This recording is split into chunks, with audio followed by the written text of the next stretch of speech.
Kaixo, makina honetan magnetotermikoa eta diferentziala aktibatzen direnean sistema prest geratzen da martxan jartzeko. S2 botoia bakarrik sakatzen bada, ez da ezer gertatzen. Eta S7 sakatzean ere ez. Biak bi baldintzan bete behar dira, botila detektatzea eta operarioak martxa botoia sakatzea. Horrela. Pasatzen da denbora eta KM bat aktibatzen da. KM bat aktibatzen denean motorra 500 bira minutuko abiaduran hasten da. Botila lehenengo barrerara iristen denean KM bit aktibatzen da eta KM bat desaktibatzen da. KM bit aktibatzen denean 1000 birara igotzen da. Ondoren bigarren barrerara botila ailegatzean KM bi desaktibatzen da eta KM3 aktibatzen da. Revoluzioak 1500 igotzen dira. Gero, hirugarren barrerara iristenean KM3 desaktibatzen da eta berriro KM bat aktibatzen da. 500 birara jaisten da. Botila zinta jarraitzen du S8 sakatzen amaierako etengailua heldu arte. Honek aktibatzen du denboragailu bat eta denboragailu hori KM4 aktibatzen da. KM4 inbertsio giro bat dauka eta 1500 birara igotzen du. Botila berriro hasierara joaten denean S7 sakatzen nahi no. Horrela dena gelditzen da eta makina prest dago hurrengo botilarentzat prest utziz. Baina S0 eta stop botoia dauzkagu. Hemen dago S0 eta hemen dago S1, S1. Hau da paroa. S1 botoia makina edo zein egoeratan gelditzen du, baina motorra inertziaz biratzen jarraitzen du pixka batean.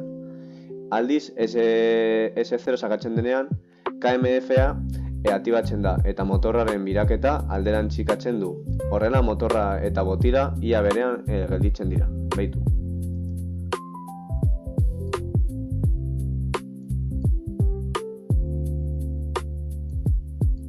Adibidez, 1000 biraran. S1 sakatzen gelditzen da. Baina S0 sakatzen adibidez, ere bai, 1000 biraran gelditzen da, eta KTF-a segundu batean inbertsio giroa aktibatzen du. KMF da inbertsio giroa. Eta KMF-an desaktibatzen denean makina gelditzen da. Eta hau da gure eskema. Kaixo, hau makinaren indar eskema da. Magnetotermika eta diferentziala aktibatzen denean makina prest dago martxan jartzeko. Hemen behean bobina modu simplean dauzkat, eskema simulatzeko. Makinak honela funtzionatzen du. KM bat aktibatzen denean, motorra 500 bira minutu abiaduran mugitzen da. KM2 aktibatzen denean, motorra 1000 biratan hasten da. Eta KM3 aktibatzen denean, motorra 1500 biratan dabil. Botila zintan aurrera doan heinean kontaktoreak bata bestearen atzetik aktibatzen dira. Azkenean botilak S8 amaierako etengailua aktibatzen du. Eta horrek KM4 aktibatzen du eta motorren biraketa norantzko alderantzikatzen da, eta orduan motorra 1500 biratan hasten da kontrako noranzkoan. Botila zintaren hasierara iristen denean, beste amaierako etengailu bat zapaltzen du, eta makina gelditu egiten du. Horrela, hurrengo botilaren txat pres geratzen da. Gainera, S0 bat dauzkagu, honek biraketan noranzkoa alderantzikatu eta makina geldintzen du larrialdi kasuan. Eta orain frogatuko dugu. KM bat S2 sakatzen duenean KM bat aktibatzen da. Eta orain motorra 500 biraka doa. Gero, S3 sakatzean KM2 aktibatzen da eta 1000 biraka biratzen du motorra. KM3 sakatzean aktibatzean 1500 hasten da biratzen. Eta hau S8 da etengailua, baina bueno. KM4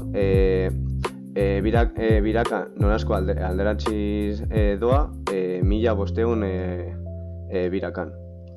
Eta hemen daukagu S0a da paro emergentzia. Orain mando sistema ikusiko dugu. Horretarako, imaginatu destornilla gailua botila bat dela. Eta final de karrera hau botila egoten denean aktibatzen da. Horregatik adibidez botila bat dago, eta zer gertatzen, zergatik. Botila bat da egon behar delako aldi berean pultsagailua pultsatzerakoan. Adibidez, bakarrik bat pultsatzen badugu hau, eta zer gertatzen, eta bakarrik botila bat dago ezer gertatzen. Hauek sentsoreak dira. Eta botila zintan mugitzerakoan abiadura aldatzen doa. Hemen hasten da. Adibidez, hemen hasten da. Eta S2 sakatzen dugunean elektrobalbula hasiko da mugitzen.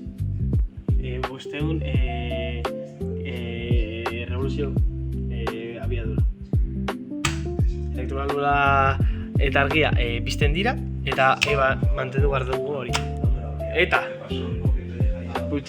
pasatzen denean abiadura honetek ikusten duzue kontaktu hau irekita dagoela, eta hemen pasatzen dugunean 1000 abiadura eta hemen 1500. 1500 kontaktua pizten da. Eta gero, kontaktu honetara aiatzen denean, zentsore honetara aiatzen denean, pizten da berriz 500 revoluzio abiadura zergatik, hori esan nahi du beste helmugara ailegatzen dene helmuga ailegatuko dela, eta orduan abiadura murriztu behar du kolpe ez emateko. Orduan ailegatzen da eta pizten da final de karrera hau. Eta argia pizten da, argi berdea, elektrobalbula, eta bueltatzen hasten da 1500 abiadura hartzen duelako. Eta hori da mandu eskema. Orain indar sistema, eta horregatik bakarrik daukagu magneto termiko hau igota, eta hauek beran dago, eta bakarrik konprobatuko dugu orain velozitateak edadotxia zintan zehar dagoenean. Asterakoan, 500 revoluzio hartzen ditu, eta ikusten dugunez, sentido honetara giratzen du, gero 1000 azeleratzen du.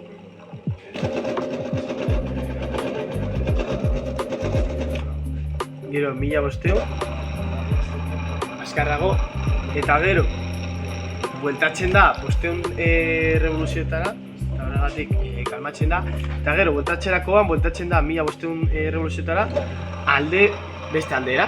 Ikusi duzuenez, begira, 500 alde horretara, eta 1500 beste aldera, ondo dagoenez. Eta hau da, frenoa, baina ez doa, ze ez dago mando sistema erabiltzen. Eta horregatik.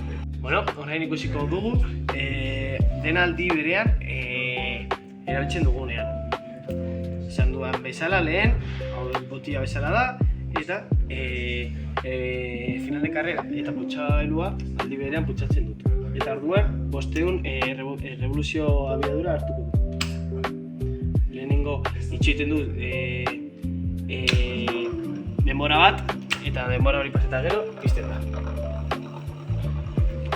Orduan, botila zintan mugitzen doa, eta hemendik pasatzen denean, 1000 abiadura. Gero hemendik pasatzen txerakoan, 1500. Eta orain, hona ilagatzen denean, zentsu berean 500 revoluzio hartuko du bakarrik. Batu hor, mesedez? Eta abiadura murrizten du pixka batean. Gero, ailegatzerakoan final de carrera hau, final de carrera honekin simulatzen dugu ailegatzen dela, eta abiadura itxoingo du segundu batzuk elektrobalbula pizten denean argiarekin, eta beste alderan hasiko da biratzen 1500 revoluzio egiten. Begira? Itxoiten du pizka baten, eta beste alderan giratzen hasten da. Eta gero, adibidez, zerbait larria gertatzen bada eta zeta putxatzen badugu, zeta putxatzerakoan denbora gailu hau pasatzen da eta abiadura murrizten doa.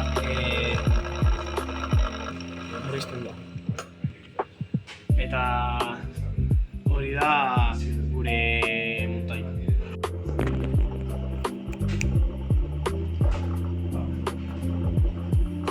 Bueno, hau pultsatzerakoan